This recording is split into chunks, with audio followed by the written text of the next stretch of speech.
عدنان عادل صاحب، اس میں تو کوئی دو رائے نہیں ہے کہ پاکستان کی تاریخ کے شاید بہت زیادہ کنٹروورشل یہ الیکشنز ہونے کے لیے جا رہے ہیں. جو صورتحال رہی ہے خصوصاً سیاسی جماعتوں کی جانب سے اور تحریک انصاف کی اگر بات کریں تو ان کے جو تحفظات اور خدشات ہیں وہ بھی وقتاً فوقتاً بڑھتے رہے ہیں، سامنے آتے رہے ہیں.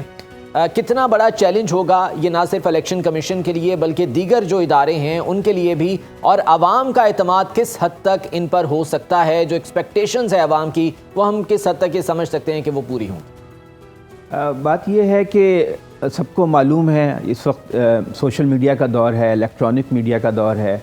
لوگ کھل کے اس پہ سب کچھ جو ہو رہا ہے دیکھ رہے ہیں، سب کچھ رپورٹ ہو رہا ہے کہ ایک بڑی پارٹی جو ہے اس کو الیکشن لڑنے کی اجازت نہیں ہے. اس کے آزاد امیدوار جو الیکشن لڑ رہے ہیں انہیں بھی مشکلات کا سامنا ہے. کارنر میٹنگ نہیں کر سکتے، دفتر نہیں کھول سکتے، کیمپین نہیں چلا سکتے، بینر اتار دیے جاتے ہیں، پوسٹر پھاڑ دیے جاتے ہیں، ان کو دفاتر کو سیل کر دیا جاتا ہے، ان کے کاروبار کو سیل کر دیا جاتا ہے. ابھی آج ڈان میں خبر ہے کہ 2 افراد جو ہیں جو پی ٹی آئی کی کیمپین کر رہے تھے انہیں پولیس نے پکڑ لیا اور وہ دوران حراست انتقال کر گئے.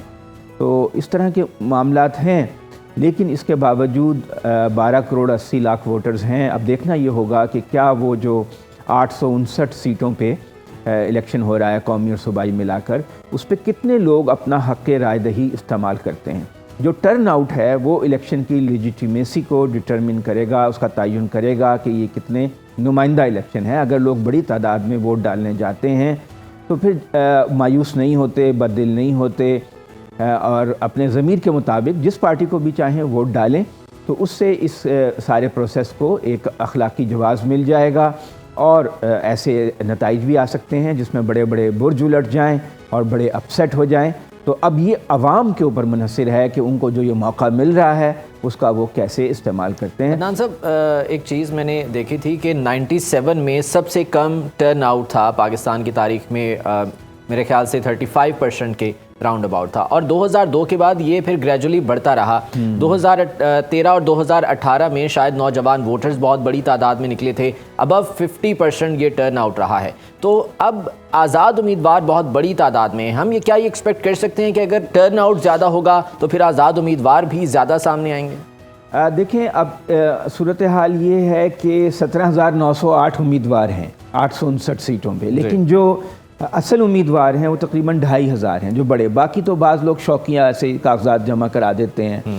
تو آزاد بھی جو ہیں ان کی بڑی تعداد تو ایسی ہے نا جو تحریک انصاف کے حمایت یافتہ ہیں. تو اس لیے اب جو آزاد ہیں، جو صحیح معنوں میں آزاد ہیں، ان کی اہمیت کم ہے.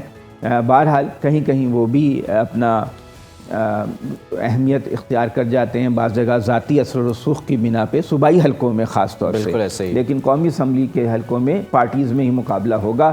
پنجاب میں نون لیگ اور تحریک انصاف کے حمایت یافتہ لوگوں میں، اور سندھ میں پیپلز پارٹی ہے، MQM ہے، جماعت اسلامی ہے، تحریک انصاف ہے. وہاں 4-5 پارٹیوں کا زور ہے.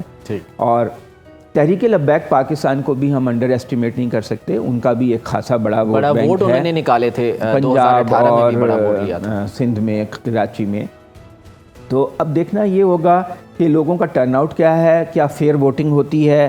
پھر پولنگ ایجنٹوں پہ بڑی ذمہ داری ہوگی کہ وہ وہاں پر دیکھیں کہ فیئر ووٹنگ ہوتی ہے، کوئی اس میں نقائص نہ ہوں، کوئی اس میں گڑبڑ نہ ہو. اور پھر فارم 45 جو ہوتا ہے جس میں جب کاؤنٹنگ ہو جاتی ہے ووٹس کی، لکھا جاتا ہے اس امیدوار کے اتنے ووٹ ہیں. پھر پولنگ ایجنٹ جو ہوتے ہیں اس کو سائن کرتے ہیں. تو اگر وہ سارا پروسیس صاف شفاف طریقے سے مکمل ہو جاتا ہے اور پرامن رہتی ہے پولنگ سارا دن، تو یہ پاکستان کی خوش قسمتی ہوگی. گو کہ یہ کنٹرولڈ الیکشن ہے. پاکستان میں کنٹرولڈ ڈیموکریسی کا بڑا تصور رہا ہے اسکندر مرزا کے زمانے سے، 50s سے. وہ کہتے تھے کہ پاکستان کے لوگ جو ہیں یہ برطانوی پارلیمانی نظام کے مزاج نہیں ہیں، ان کی نفسیات نہیں ہیں، اس کے مطابق یہاں پہ وہ چل نہیں سکتا. تو یہاں پہ ایک محدود ڈیموکریسی ہونی چاہیے، کنٹرول ڈیموکریسی ہونی چاہیے. تو اس طرح آپ نے دیکھا کہ جنرل ضیاء الحق نے 1985 میں الیکشن کرائے تو اس میں غیر جماعتی الیکشن کرائے. تمام جماعتوں کو الیکشن میں حصہ لینے کی اجازت ہی نہیں تھی، ان کے آزاد امیدوار لے سکتے تھے. لیکن اس میں سیاسی جماعتوں نے بائیکاٹ کر دیا تھا. سب کے ساتھ ایک جیسے ہی سلوک تھا. لیکن اب یہ ہے کہ صرف ایک پارٹی کو سنگل آؤٹ کر کے اس پہ پابندی ایک طرح سے لگ گئی ہے عملی طور پہ کہ وہ اپنا امیدوار جو ہے اپنے نشان پہ کھڑا نہیں کر سکتی.